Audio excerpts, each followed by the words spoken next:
Welcome to Seize Your Business podcast and video blog. My name is Kevin O'Flaherty from O'Flaherty Law. My radio partner Jim Waszak couldn't be here today, but if you need insurance for basically all the expenses that come along with cancer, you should check his contact info out on our website because he can help you out. Our guest today is Bandyk from the Grout Medic of Southwest Chicagoland, and we're going to talk about ideas for using technology in service businesses. So thanks so much for being with us. Glad to be here. Pleasure to have you. Tell us a little bit about Grout Medic, what you do, and what your background in business is. Okay. Yeah, we've been in business for 21 years now. We do pretty much any kind of tile, grout, or natural stone maintenance, restoration, repairs in the home. We do some commercial and work as well, but the primary area of our business and expertise is in the residential market. So, we go into homes and we can help them with floors, whether it be marble and travertine or just ceramic, porcelain, the tile, the grout, and then we do a lot of work in bathrooms and showers. A lot of bathrooms have issues with mold and mildew buildup over time. We use a steam cleaning process for a lot of what we do, so we don't use any harsh chemicals, but the steam that we use is about 280 degrees and kills mold and mildew naturally, so we don't use any harsh chemicals, and we can usually bring a shower area back to near new look condition, for a very minor cost, and redo the caulk. And we also do some other things like water damage repair when that's appropriate. We partner with a company that does tub and shower pan reglazing as well. Okay, so I have a question for you. I've got some tile in my front area, and it's like stone. It's supposed to be a little jagged, but some of the pieces kind of jut out, at weird angles, and it seems like it's shifting a little bit since we put it in. Is that something that you guys can help with, like resetting tile? Yeah, something like that. There's a couple options. Depending on how much it's lifted. If it's a natural stone, it can be ground down. Okay. So that would be one way. The other thing, we could do is, if you had extra pieces of tile, we could remove the old tile and clean that area up and reset a new piece of stone in there, and make sure that we get it level. And then we typically with that type of project, we would, regrout the area around those tiles that have been replaced, and then we clean and we do this color seal process to the grout so it's all consistent so you can't tell that it's been repaired. Yeah, well, we may be talking offline, but how long have you been doing this for? Well, I actually bought the business back in 2011, so I've been doing it for 5+ years at this point, but we've been in business for 21 years. So okay. The Grout Medic was started in 1996. You guys are a franchise, right? We are, yeah. Yeah, actually the franchise itself was started in Naperville, and that gentleman sold the territory to someone and started selling franchises. There's about 60 or so franchises now around the country, 2 others here in the Chicagoland area.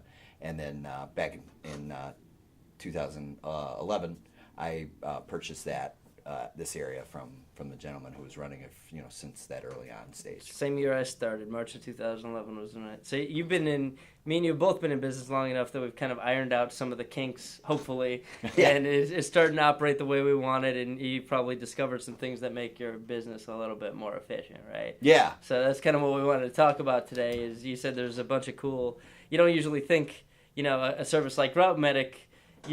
That's not the first thing that you think of. Law firms usually think, you got to have like scanners, you have to have IT, you have to have technology. But it sounds like you've been using technology a lot in your business to make yourself more efficient.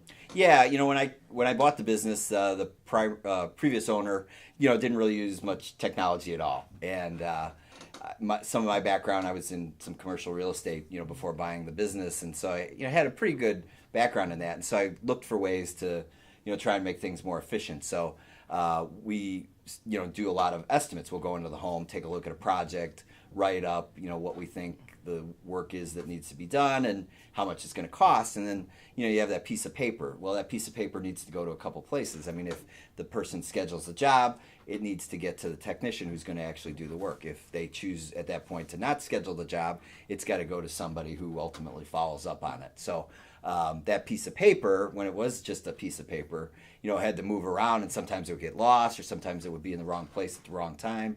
And so what I started to do was look at ways to improve that. And so I started to take those and scan them. And then we also started to use Google Calendars for all of our scheduling of estimates as well as scheduling of jobs.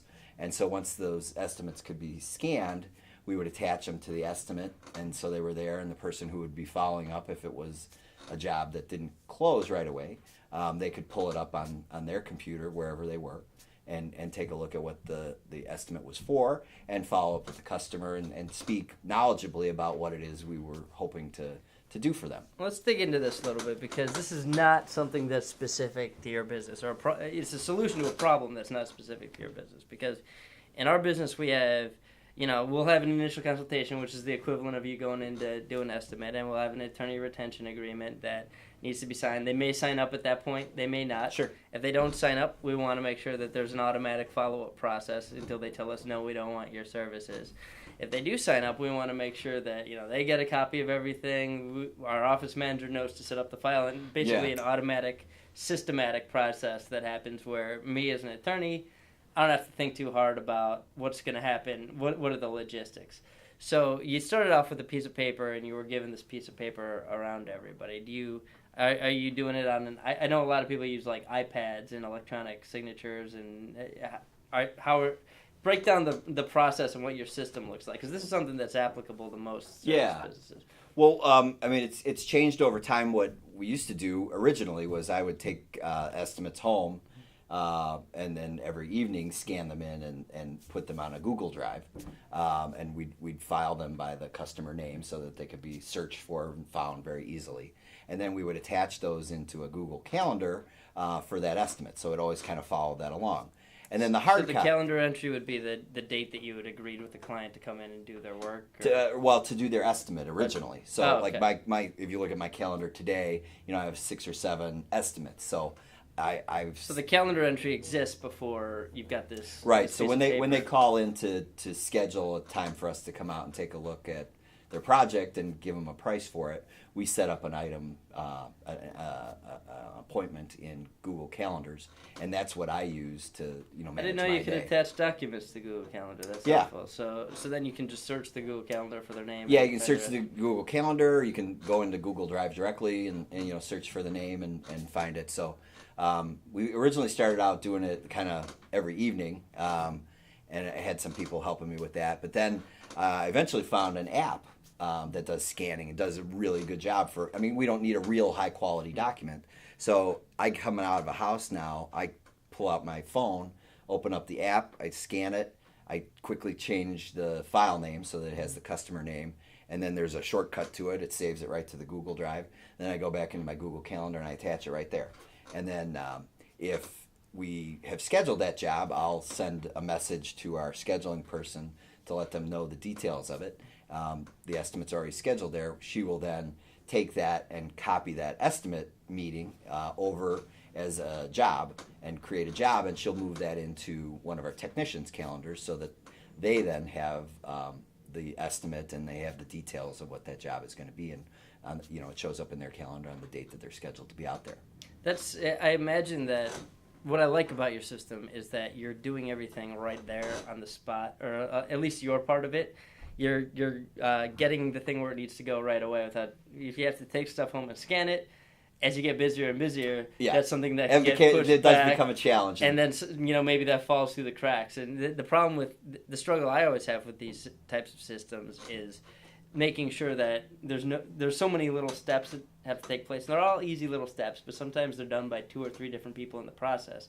And making sure that there's not a breakdown in the process. Yeah. And it seems like you've got a pretty repeatable process and everybody knows the role. Do you have problems with breakdowns in the process? If anything breaks down, it's the issue that you described. So if I'm running late for my next appointment, I may not right then scan it. And I have a file system, and there is a process. I try to go back and make sure that everything has been scanned, but sometimes that slips, and so sometimes we'll be trying to track down the hard copy to make sure that we get the scan up there and into the system. But that's pretty rare at this point. The system does work pretty well. What's the app that you use for your...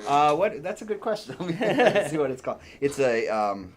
Is it basically like a fillable PDF app, or... It's called Scanner Pro. Oh, okay. It's by a company called Reedy. So you do still have the hard copy paper, and then you take a picture of it. Yeah, so it activates my camera and scans it, and it tries to crop to get the right document size, because there's information or whatever it might be sitting on around it. So it does most of that pretty well automatically, and then it allows you to set up a shortcut. So within Google Drive, we use Google Drive for several things, but estimates being one of them. So you can create a shortcut so that I just push a button and it uploads right into the Google Drive. Okay, that's cool. I have a client. I'm sure he wouldn't mind me giving him some free publicity here, but his business is Matrix Exteriors, and they basically do roofing. And same concept as you. They come and give an estimate. What they do is he's got whenever he has me prepare a contract, he asks me to prepare it in fillable PDF form. So we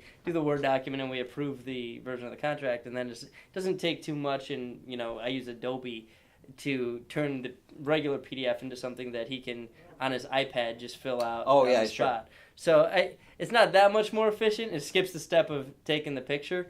But he just brings his iPad, and his sales guys bring their iPads around. They sign the contract, and then he does the rest of the process is similar to yours, where he just kind of shoots it off where it needs to go.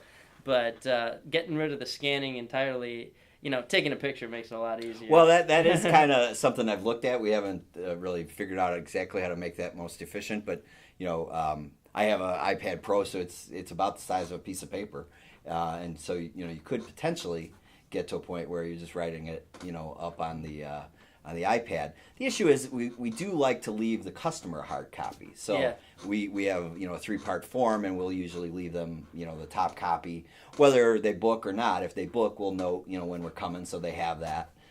Or if they don't, they still will have a copy that they can refer back to when we're following up. Or sometimes customers are just kind of checking things out, and it could be months. We've with the follow-up process sometimes book stuff, a year later. So what's your follow-up process like?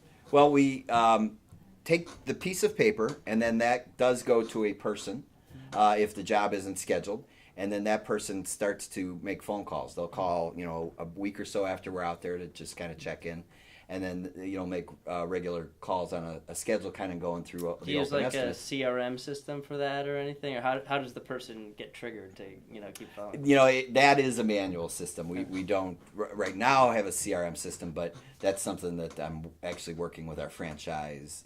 They do have something that we haven't adopted yet that would allow for that and make it more systematic. Right now it's just a tickler file with the hard copies to make the phone calls. Yeah. We use something called Pipedrive for that. It seems like the front end of your process is a little more advanced than mine. I'm like, the back end, it seems to work pretty well for us. It's an app called Pipedrive. You can get it on your phone. You can get it, on the computer. But it's got you can create like a little movable square for the person that you can dig into and see any notes or upcoming activities. It's almost like they call it a deal in Pipedrive. And it allows you to move that square from initial follow-up to 2-day follow-up to 1-week follow-up. Okay. And you can see when an activity is due or overdue. Make the follow-up call, move it to the next line of the pipeline if they don't answer, and then you'll automatically see exactly where everybody's at. So once something gets into Pipedrive, I know that it's not going to be falling off the cliff. Yeah. Where we had the issue was making sure that whichever attorney is handling the consultation has the presence of mind to, tell our staff to actually, hey, this person didn't sign up, but they might, please make a follow-up. And because they're, like you when you're running late, they're thinking of they're thinking of the next project they got to work on or court, the next day, and they don't always think of that. So, but, that's our struggle is getting it from the consultation to the follow-up funnel. Yeah. But I'd recommend Pipedrive. It's pretty cost-effective. I have to take a look at that, because that is something that I found out in looking at some of our competitors. I talked to 3 or 4 people, and only one called, and they only called once. And then you're just left to die. And like I said, with follow-up, if somebody finds somebody else or asks you to not call, then we're certainly respectful of that. You don't call every day. You space it out. As it gets older, we call less frequently. But we'll follow up, every month or every couple months. Or sometimes people will say, I'm thinking about that in 6 months, and then we'll put that, in the tickler file so that it comes up in 6 months. And we book stuff, as long as a year out, and the person who follows up on that, will typically get 3 or 4 jobs, through that process a week. So. Yeah. So, Ron, thanks so much for sharing your wisdom with us today. If someone wants to call you for some grout medic services, some grout repair or cleaning, how can they reach you? Yeah, we cover a pretty wide area, so we do work like in Oak Park out to Winfield, and then pretty much anything south of there, and this side of Route 59, the east side of Route 59. And our phone number is 630-665-GROUT. That's 630-665-4768. And our website is www.groutguy.com. Okay. So. And if you'd like to schedule an initial consultation with me, you can call me at 630-324-6666. I do our business law, but we do almost every area of law. We've got 6 attorneys now, and we do just about everything. So we offer free consultations in all those areas. Go to seizeyourbusiness.com to check out more videos and podcasts. We're up over 100 episodes now, so we've got episodes on almost every topic. I want to thank Tom Weiler from Weiler Studios, that's Weiler with a Y, and weilerstudios.com for doing our video every week. He does a great job, and he'll be happy to do one for your business. If you'd like to check out my legal podcast, go to learn-about-law.com. We have articles, videos, blogs on almost every legal topic. And again, if you need some insurance for cancer-related expenses, check out my partner Jim Waszak. Sorry, you can go to seizeyourbusiness.com to get his contact information. So, thanks so much for being here, and thanks so much for listening.